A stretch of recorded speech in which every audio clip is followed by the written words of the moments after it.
নিষেধ করেছেন তাও বর্জন করব। কি বলেন? আল্লাহর আদেশ এবং নিষেধ আমাদের মানতেই হবে।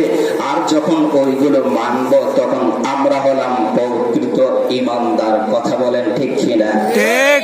এখন আসুন তো, ঈমানদার যে আল্লাহর কোরআনের ভাষায় আমাদেরকে ঈমানদার বলে, আর আজকে গোটা পৃথিবীতে ঈমানদারেরাই শুধু মার খায়।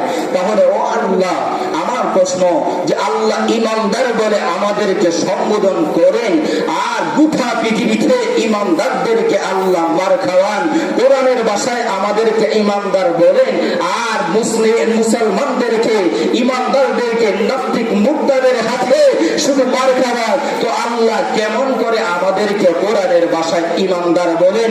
ঈমানদার বলে কি আল্লাহ আমাদেরকে মার খাওয়ান? আর মার খাওয়ানোর জন্যই কি আল্লাহ আমাদেরকে ঈমানদার বলেছেন? তাহলে কেন আজকে মানুষ, মুসলমানেরা, ঈমানদারেরা শুধু মার খান?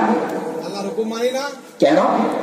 আল্লাহ বলেন ওয়ালা তাহিনু ওয়ালা তাহজানু ওয়া আনতুমুল আ'লাউনা ইন কুনতুম মুমিনিন। মুগানিন রাব্বুল আলামিন জানালেন ওয়ালা তাহিনু ওয়ালা তাহজানু ওয়া আনতুমুল আ'লাউনা ইন কুনতুম মুমিনিন। তোমরা চিন্তা করো না, ভয় করো না, আরে আল্লাহ রাব্বুল আলামিন তোমাদেরকে বিজয় দান করবো। শুধু তোমাদেরকে বিজয় দান করবো তাই নয়, যেমনি ভাবে আমি তাদেরকে বিজয় দান করেছিলাম তাদের বলতে সাহাবায়ে কেরামদেরকে। এমন ভাইরা দেখেন ঈমানদারদের কেমন ফল। বদরের যুদ্ধে সাহাবায়ে কেরামদের সংখ্যা হলো 313, আর কাফেরদের সংখ্যা হলো সহস্র। এই 313 জন সাহাবায়ে কেরামরা কাফেরদের সাথে যুদ্ধ করে তারা বিজয় বরণ করেছে। আজকে আমার বাংলাদেশে মুসলমানের সংখ্যা হলো 95, কিন্তু এরপরে মুসলমানেরা, ঈমানদাররা শুধু মার খায়। তার কারণ কি? কেন ঈমানদাররা মার খায়? আল্লাহর কোরআনে আমাদেরকে ঈমানদার বলে সম্বোধন করেন, আমার বলে সম্বোধন করেন, আর আজকে গোটা পৃথিবীতে ঈমানদারদেরকে আল্লাহ মার খান। যদি প্রশ্ন করেন আল্লাহ আমাদেরকে ঈমানদার বলে সম্বোধন করেন, কোরআনের ভাষায় আমাদেরকে মুমিন বলে সম্বোধন করেন, আর আজকে ঈমানদারদেরকে আল্লাহ মার খান, তাহলে ১,৫০০ বছর পূর্বে দান দেখেন ৩১৩ জন, আর সাহাবায়ে কেরাম ৩১৩ জন, এবং কাফেরের সংখ্যা হলো সহস্র। হাজারের সাথে যুদ্ধে অংশগ্রহণ করে বিজয় বরণ করেছে। কেন বিজয় বরণ করলো? তাদের ঈমানের পাওয়ার কম না বেশি? কি বলেন? তাদের ঈমানের পাওয়ার কম না বেশি? আমরা এত ঈমানদার থাকা সত্ত্বেও নাস্তিক মুরতাদের হাতে আমরা মার খাই। কেন মার খাই? আমাদের ঈমান হলো দুর্বল। ঠিক কিনা? এজন্যই তো আজকে আমরা মার কি বলে। অথচ ৩১৩ জন সাহাবায়ে কেরামরা, তাদের ঈমান এত মজবুত ছিল, ঈমানের এত পাওয়ার ছিল, আর এই ঈমানের পাওয়ার থাকার কারণে, আল্লাহর উপর ভরসা করার কারণে তারা বিজয় বরণ করেছে। আর আজকে এত সংখ্যক মুসলমান হওয়া সত্ত্বেও আমরা আজকে বিজয় বরণ করতে পারি নাই। কেমনে করব? মসজিদে গিয়ে সেজদা করি আল্লাহরে, মাজারে গিয়ে সেজদা করি দণ্ড। কথা বলে তো আমাদের ঈমানের পাওয়ার থাকবে, কি বলেন না কমবে? আল্লাহ বলেন অন্য এক আয়াতে, আল্লাহ বলেন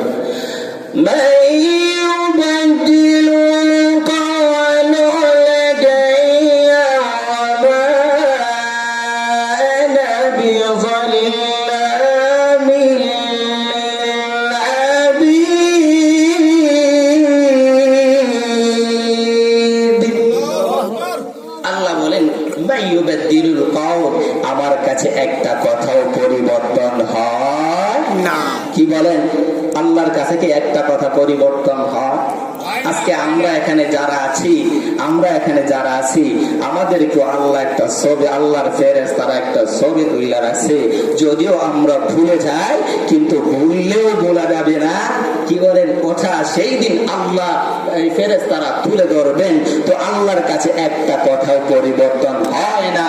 এবং আল্লাহ বলেন ওয়ামা আনা বিযাল্লাবিল লিল আবিদ, আর আমি আমার বান্দার উপর কোনো প্রকারের জুলুম করি না। আল্লাহ কি আমাদের উপর জুলুম করে? তো আমাদের উপর যদি আল্লাহ জুলুম করেন না, তাহলে আজকে কেন আমরা মার খাই? আর আল্লাহ কোরআনের ভাষায় ইমানদার বলেন নাস্তিক মুরতাদের হাতে মার খাওয়া তার একটাই কারণ, কোরআন সুন্নাহ থেকে আমরা দূরে সরে, আর দূরে সরে যাওয়ার কারণে, কোরআনের কথা না শোনার কারণে, কোরআন অনুযায়ী না চলার কারণে আমরা আজকে নাস্তিক মুরতাদের হাতে মার খাইতে বাধ্য হয়েছি। ঠিক না? একটু জোরে বলেন না। এজন্য আল্লাহ বলেন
এবং আল্লাহর নৈকট্য লাভের সন্ধান উপায় তালাশ করো।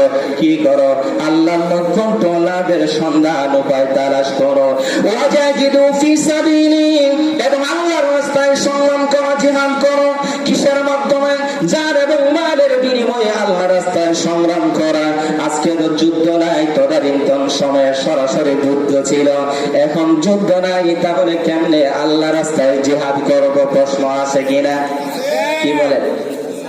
এই জন্য আল্লাহ বলেন ওই তিনটা কাজ করো। ইত্তাকুল্লাহ, তোমরা আমি আল্লাহর ভয় করো। আই ইত্তাকুল্লাহ, আল্লাহর হুকুমগুলো মান্য করো। আল্লাহ যা আদেশ করেছেন তা পালন করো, যা নিষেধ করেছেন তা বর্জন করো। আল্লাহ বলেন মা আতাকুম রাসূলু ফাখুযুহু ওয়া মা নাহাকুম আন। আল্লাহ রাব্বুল আলামিন জানালেন ও আমার উম্মতেরা শোনো, মহান আল্লাহ রাব্বুল আলামিন কোরআনের আয়াত নাযিল করে আমাদেরকে জানায় দিয়েছেন আমি বিশ্বনবী আল্লাহর পক্ষ থেকে যা কিছু নিয়ে আসি ওইগুলো তোমরা গ্রহণ করো, আর যা থেকে বিরত থাকা তোমাদেরকে বলি ওইগুলো থেকে তোমরা বিরত থাকো। কিন্তু আজকে আমরা আল্লাহর কথা মানি না, রাসূলের সুন্নাহ মানি না। আল্লাহ যা আদেশ করেছেন ওইগুলো মানতে আমাদের বাধ্য, মন চায় না, মানতে চাই না। কিন্তু আল্লাহ অন্য আরেকটা আয়াতের মধ্যে বলেন ইয়া আইয়ুহাল্লাযীনা আমানু তাকুল্লাহা ওয়াল তানজুর নাফসুম মা কদ্দামাত লিগাদ। আল্লাহ অন্য আয়াতের মধ্যে আমাদেরকে ঈমানদার বলে সম্বোধন করেন আমানু ইত্তাকুল্লাহ। আল্লাহ বলেন তোমরা আমার ইবাদত করো, আমি আল্লাহর ভয় করো। ওয়াল তানজুর নাফসুম মা কদ্দামাত লিগাদ, এবং তোমরা ভেবে দেখো আগামী দিনের জন্য কি প্রেরণ করেছো তা নিয়ে চিন্তা করো। যা কিছু প্রেরণ করেছো তা কি আল্লাহ সন্তুষ্টির জন্য করেছো নাকি লোক দেখানোর জন্য করেছো? মানুষ আমার মুসল্লি বলবে, মানুষ আমার আলিম ওলামা বলবেন, মানুষ মসজিদের ইমাম সাহেব আমাকে বলবে, মানুষ ওয়াজি বলবে। এই বিষয় নিয়ে তোমরা একটু চিন্তা করো। তোমরা কি আমি আল্লাহর সন্তুষ্টির জন্য এইগুলো করো না মানুষ তোমাদের বড় মানুষ বলবে, মুসল্লি বলবে, তা দিয়ে চিন্তা করো। আল্লাহ দ্বিতীয়বার তাকরার করেন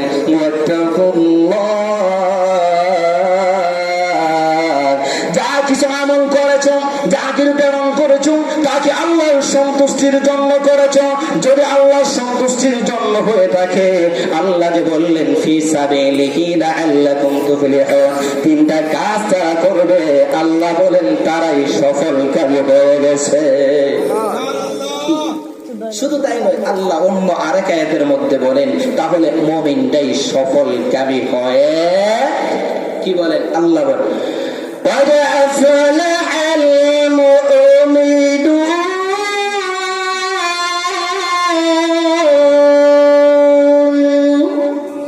মুমিনগণ সফল কামী হয়।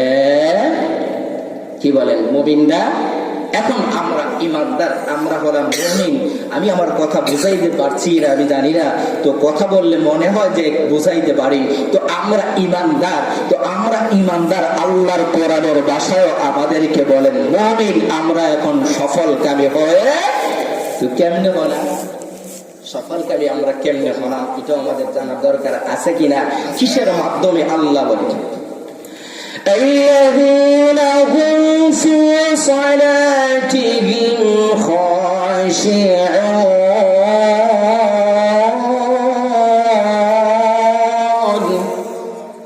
মুমিনগণ সফল কামী হয়ে গেছে।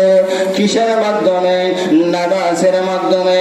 আমার ভাইয়েরা, আল্লাহ বলেন আমানুত্তাকুল্লাহ, ও ঈমানদারেরা তোমরা আমি আল্লাহ রব্বুল আলামিনকে ভয় করো। এবং আল্লাহর কেমনে ভয় করব?